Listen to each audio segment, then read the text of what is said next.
Praise the Lord. Let's give Jesus a great big hand. I'd like to talk to you about a subject that is complicated. It's a little bit hard, but we can dig into it a little bit and see if we can come up with some nuggets of truth.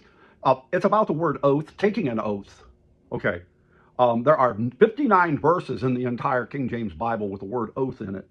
And it's interesting. In the Old Testament, there were people that were in good standing with God that did take oaths, but they were to God.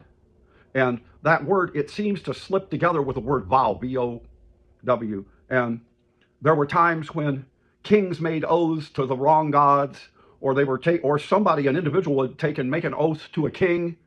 All of this was being done. There's something really, if we could dig into it, that there is really important about this, that maybe it's not a good idea to take an oath. Okay. How about taking an oath to God? Is that a good idea? Well, there's something else called a covenant that's possibly a little different. And Jesus said, what did he say? Let's take a look here.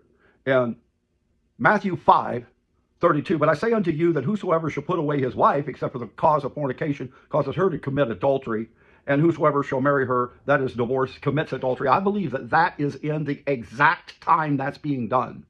I don't go along with churches that say if someone was married 20 years ago to someone else, that voids a new marriage. You just don't go there. And there's good reasoning. I'm not going to bring it all up now.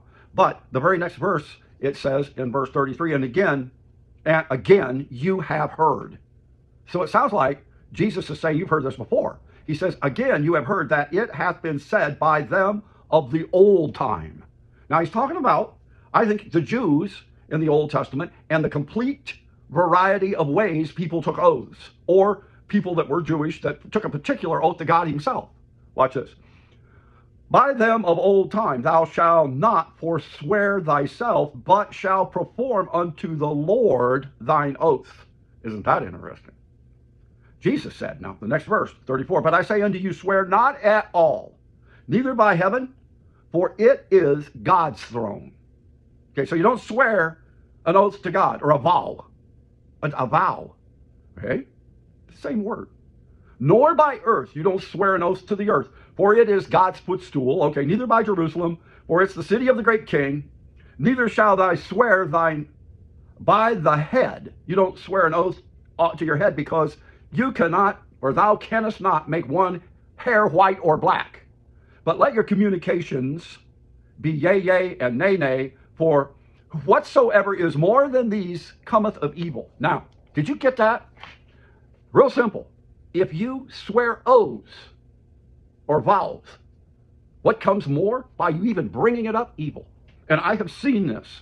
Now I'm going to talk about people who swear oaths in allegiance to a flag, in allegiance to a country, or a organization. People take oaths. You have to take an oath to be a Freemason. That's an extreme example. Doctors take oaths to be able to be a member of the American Medical Association. They swear an oath to the goddess Asclepius, Hygiena, and all the gods to serve them before they'll serve mankind. When people join the military, they swear an oath. Isn't that interesting? They go to court and to be a witness, let alone be someone convicted or whatever they would be in relationship to a court. If they're just a witness, they have to get up with their hand on a Bible and swear an oath to that court. Do I think that's right? No, I don't think it's right. People that become married, very interesting. I've known a lot of people that were married by different cultures throughout my life. And I've seen people that were involved. Oh, here's a good one. Native American. Are they married in the traditions of the tribes of their Indian tribes, like Cherokee or Arapaho or whatever? They have pagan rituals. They have pagan deities that they worship. The Native Americans are involved in that occult. So if you're married into that, have you partaken of that? Maybe not swearing an oath, but is there something equivalent to that vow to be involved in that? Or what happens to a couple that are Native American that are to be married? Would they go to the Native American Indians and be married? Is their marriage put together by that? Well, what about then if they've come and talked to me in times past and said, we don't want to do that, but we don't want to be married by the Catholic Church. We don't want to be married by the Methodist Church. We don't even want to be married by the government of the United States, because the government is under the control of the God of this world. And I've had people ask me, and I say, well, why don't you go to Jesus? instead of having an oath or having vows, saying a vow to God, like we just said Jesus showed you don't. Take your marriage and have a covenant with God, meaning that your marriage is each partner's relationship with God, and God put you together. Well, it gets to be deep, but I do know this. I seen it even at that church that I was involved with when I was very young that had a big faith message. I seen many of the people there after that church was over and it started to fall apart. A lot of them all got divorces. People that were in the church in really important places in that church. I know one couple real well. They were just absolutely overcoming here and overcoming there. And after everything started going haywire, they just got a divorce. And I thought to myself, did they make an oath or take vows with the government? And then they went to some preacher and say, all right, we're going to say an oath or a vow to the preacher. Okay. Well, it's all legal. So each member of the marriage says, I have a legalized paper and it said a vow to the state, and now I have a legitimate marriage, or to a preacher. But they never scooted that all aside and went to God and said, instead of having an oath to you that our marriage will stand, why don't we just have a covenant? Both of us will give our hearts to you and let you take authority over our lives and protect us from the powers of darkness. And those kind of marriages I've seen stand, and they can be criticized by organized religion as not following some sort of rules. Taking oath to join the military, I don't think Jesus would do that. If someone wants to go into the medical field, are you going to take an oath of some sort to a medical deity or an organization? Have you seen the sign of Asclepius, the snake swirled up the stick, plastered on the side of buildings, plastered on the side of ambulances? Oh, it's even outside of veterinarians' clinics. All of that. Is there an oath involved? Does it really matter? You know why I think it does, and that's why I'm making this video. Because I believe in the Bible, and that's a whole nother teaching that would have to be opened up, and we'd have to go through it, that what you say with your mouth and what you believe is extremely important. And Jesus said, don't swear no oaths. And I would highly suggest you don't use swear vows or oaths to any organization, any government, any entities, anything.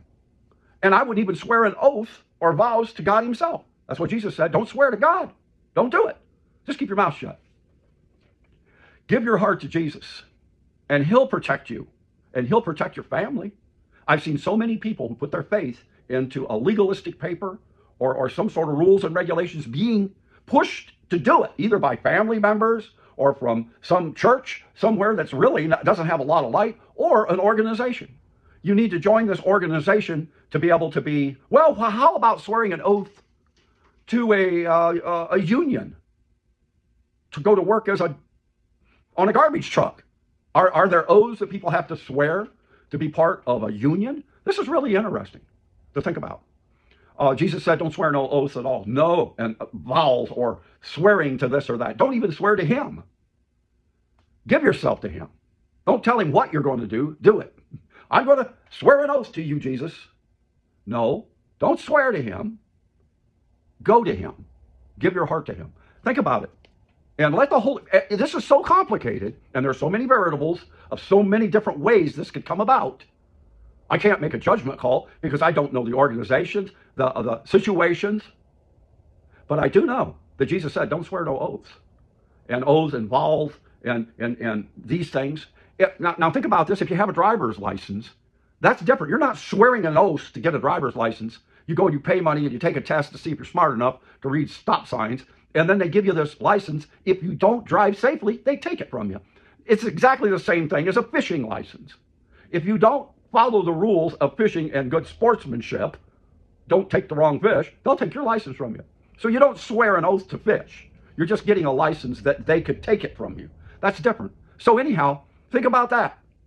Anyhow, Jesus said, don't swear no oath. I'm not signing papers. I'm not giving vows. I'm not going to swear an oath to nothing. Well, what happens if you're drug in front of the court? Well, I would tell the judge, I'm not swearing an oath. I'm not going to put my hand on a Bible and swear to tell the truth, an oath to you or this court. And he would say, you don't have to. I know the law on this. You don't have to, but would you agree to tell the truth?